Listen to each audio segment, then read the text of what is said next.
So what we know so far is the Ukrainians have been pushing right along this whole front that they have with the Russians. So we start in the north from Kharkiv or that area, pushing towards where we know there have been raids by pro-Ukrainian groups into Russia near Belgorod.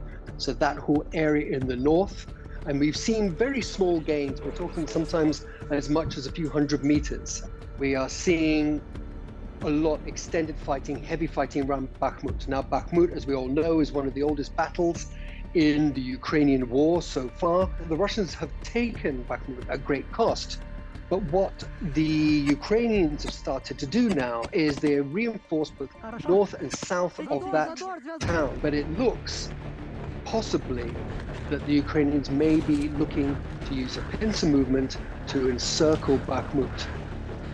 But the main focus has been in the south, towards Zaporizhia.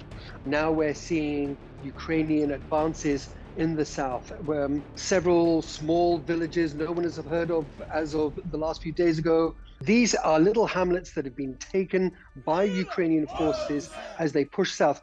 The problem is, though, the south has been extremely heavily fortified by the Russians. These are some of the most extensive and dense fortifications built by anyone in Europe since World War II.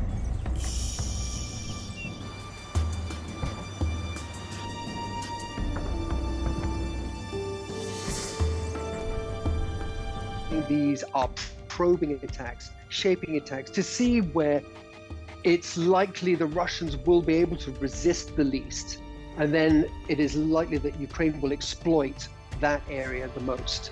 Because they have to get through these massive and deep fortifications, it's going to take some time for the Ukrainians to be able to do this. I think everybody's expecting a rapid lightning advance, but that's not going to happen. And this is not going to be the cakewalk that some analysts seem to think it is. And there's going to be a lot of hard fighting before there's any kind of result.